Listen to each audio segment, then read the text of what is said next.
vérité, nos relations interpersonnelles et intrapersonnelles sont biaisées. Parce qu'on est souvent victime, persécuteur et sauveur. Ça veut dire que dans ce triangle-là, il y a 3 acteurs. Et quand moi je rentre, on va dire peut-être dans ce rôle de victime, il faut que je me prépare à rentrer dans le rôle de persécuteur et celui de sauveur. Et je fais ça. Et je m'en sors pas. Je vais m'expliquer. Ce qui biaise la relation, que ce soit la relation avec soi et avec l'autre, c'est lorsque je n'ai pas conscience du rôle dans lequel je suis. Et je biaise, encore une fois, tout type de relation. Parce qu'en vérité, quand j'accepte de rester cette victime, et un jour, cette victime, elle va se réveiller et elle va devenir persécutrice. Et quand elle a été persécutrice, quand elle a été trop loin, et bien par moments, elle va devenir sauveuse de la relation. Et finalement, je fais ça. Et je passe de l'un à l'autre sans pouvoir m'en sortir. Il explique extrêmement bien, je peux pas, il faudrait carrément un peu plus de temps pour vous expliquer, en fait, eh bien, qu'est-ce qu'est ce triangle de Karpman. Mais en réalité, nous sommes tous un peu dedans. Et dès lors où je suis rentrée, et peut-être que j'ai choisi ce rôle de victime, qui est la victime, mesdames? C'est cette personne qui pense qu'elle n'a pas les capacités de pouvoir s'assumer elle-même. Vous savez, quand on dit souvent oh, « heureusement que tu es là, oh là là, j'aurais jamais pu le faire. Ah, mais pourquoi tu ne m'as pas donné? J'ai attendu que tu me donnes. » Vous voyez, ce sont en fait un rôle qui ôte toute forme de responsabilité. Je vais vous parler de cet élément qui s'appelle la responsabilité. Quand je m'installe dans ce statut de victime, eh bien, en vérité, je me défais de cet élément fondamental qui est la responsabilité. Et plus que cela, je biaise la relation, puisqu'à un moment donné, je vais être persécutrice. J'en aurai marre d'être victime, et par moments, je serai sauveuse. Qu'est-ce que c'est qu'un persécuteur? C'est celui qui est ce redresseur de tort. C'est celui qui est moraliste. Et qui est ce sauveur? C'est celui qui a besoin par moments de se ressentir indispensable dans la relation. Vous comprenez bien que tous ces 3 personnages, tous ces 3 acteurs, eh bien, n'ont pas une attitude saine et écologique. Donc, alors, ok, d'un côté, je vous dis qu'on est un peu tous là-dedans. Alors, comment en sortir?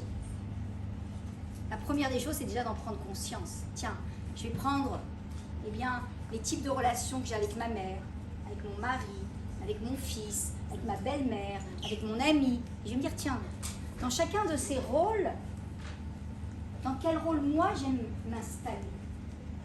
Dans quel rôle j'aime m'installer? Ouais, 5 minutes encore? Quelle heure? Je ne sais même pas, il faudrait que moi je parle et je ne me rends pas compte. Encore un point. Alors, ok. D'accord. Deuxièmement, dans quel rôle l'autre m'invite à rentrer? Ça, c'est très important. Parce qu'en vérité, on a peut-être des personnes qui vont justement m'inviter à rester dans ce rôle de victime. Ah, ma chérie, comment tu vas? Ah, tu dois être vraiment très fatiguée. Et refuser d'y rentrer. Non, ça va? Je ne suis pas fatiguée. Si je suis fatiguée, je me reposerai ce soir. Refuser d'y rentrer. 1. Identifier le rôle dans lequel j'aime être. Et 2. Refuser d'y rentrer. Et là, vous allez retrouver en fait ce qu'on appelle votre pleine liberté. Et ça va vous permettre justement d'activer cette puissance intérieure. Méditez dessus, je pense que c'est très important. Et le 3e point, je vais essayer d'aller vite, dit-elle. Eh bien, le 3e point, c'est en fait, il ne peut pas y avoir de changement dans notre vie sans action nouvelle. Bâtissez vos journées autour d'actions formatrices. Et ça, c'est important. En vérité, je ne peux pas changer mon quotidien si je ne pose pas de nouvelles actions. Parce qu'on peut réfléchir à la meilleure façon de pouvoir avancer. Mais si je ne pose pas de concret au travers d'actions, on va dire formatrices, il n'y a rien qui va changer. Je dis souvent que la meilleure façon d'influencer sa vie, c'est l'action. L'action, c'est vraiment la gymnastique de l'esprit. Parce qu'en vérité, je vais vous dire, mesdames, par exemple, imaginons-nous que nous portons en nous de la colère. On va aller voir un thérapeute, on va parler de cette colère. Très bien. Tu peux en parler 20 ans. Tu vas développer une conscience intellectuelle autour de la colère. Il n'y a rien qui va changer. Prends cette colère, comprends le message de ton émotion, parce que derrière une émotion, il y a toujours un message action, et mets-le au service de ton renouvellement. C'est complètement différent. Tiens, cette colère, qu'est-ce qu'elle me dit? La colère, c'est quoi le message de la colère? C'est qu'en fait, on a franchi une partie de mon territoire, il va falloir que je me signifie, il va falloir que je le dise. Il va falloir que je dise qu'il y a une règle importante à mes yeux qui a été violée. Et il va falloir que je le définisse, il va falloir que je le dise. Là, qu'est-ce que tu as fait? Tu as pris cette colère et tu l'as mis au service de ta vie. Parce qu'en fait, c'est quoi l'action? En 2 mots, l'action, c'est passer du potentiel à ce que l'on est réellement au réel. C'est utiliser cette philosophie des petits pas, hein, on appelle ça les 5 P, le plus petit pas pertinent possible, 5 P, le plus petit pas pertinent possible qui me rapproche de mon objectif. Parce que tout ce qui ne me rapproche pas m'éloigne de mon objectif. Vous savez, quand vous êtes dans l'action, la peur, elle disparaît, elle s'en va. C'est magique, c'est comme cela. Donc en fait, parler c'est bien, mais vous transformer c'est beaucoup mieux. Et comment est-ce qu'on se transforme? Au travers d'actions. Alors, mesdames, ce soir je pense que c'est le moment justement de pouvoir se mobiliser pour poser des actions nouvelles dans notre vie. D'accord? On est au début de cette année 5782. Et pour pouvoir justement se bâtir de nouveaux choix, il va falloir avoir et mettre en place ce qu'on appelle un objectif. Et oui, je ne peux pas aller comme ça en me disant bon, c'était intéressant, ou la conférence, je suis sortie avec cela, c'était une belle soirée que Guitel a animée, et finalement laisser tout ça s'évaporer. Il va falloir en fait que je définisse encore une fois qui est cette personne que j'ai envie de devenir. Alors, un objectif, c'est quoi, mesdames? En 2 mots. Un objectif, c'est en fait choisir qui j'ai envie d'être. D'accord? Ok? Et quadriller ma vie autour de ce personnage. Je répète, un objectif, c'est définir qui j'ai envie d'être et quadriller ma vie, me visualiser en fait, moi dans la version la plus belle. Et avancer avec cela. Ça va développer une énergie psychique qui va vous amener à poser des actions beaucoup plus facilement. Demain, tranquillement, prenez une feuille et marquez en toile de fond qui vous avez envie d'être. Vous savez, ce qui va vous aider, c'est un outil qu'on utilise beaucoup en coaching qui s'appelle le feedback rétroactif. C'est quoi le feedback rétroactif? En fait, on s'imagine nous dans 15 ans. Tiens, dans 15 ans, qui je veux être? Moi, dans 15 ans, où je veux être? Avec qui? Où habiter? Qu'est-ce que je veux faire de moi dans 15 ans? Et ça va me permettre justement de pouvoir prendre les mesures adaptées pour pouvoir avancer. Placer mes priorités et pas en fait dilapider encore une fois ce capital d'énergie, dilapider des jours, des années en fait autour de choses qui ne sont pas des actions formatrices, encore une fois. Après cela, il est clair que il va falloir développer ce qu'on appelle un pourquoi fort.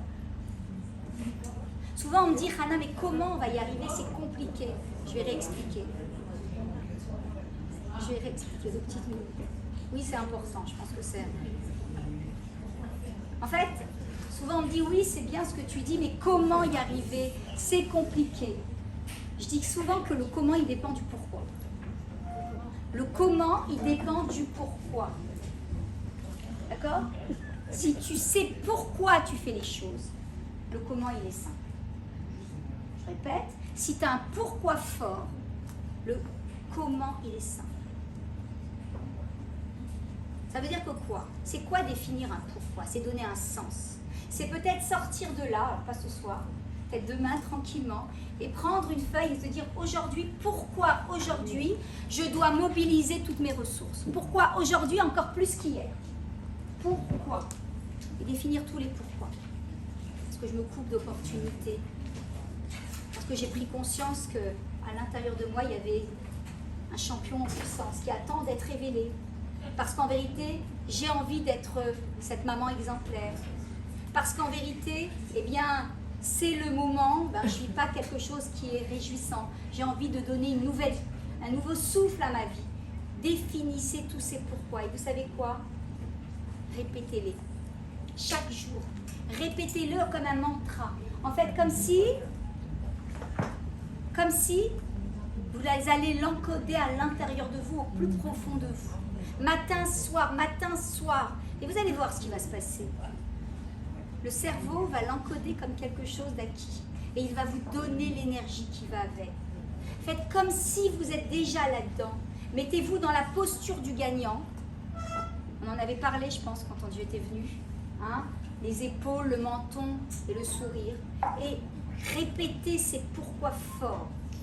Vous allez voir que le comment va être simple. Répétez-le sur 45 jours. Pourquoi 45 jours? C'est le temps pour pouvoir créer un nouveau sillon neuronal. Allez-y, vous m'en donnerez des nouvelles. Donc, travaillez votre objectif.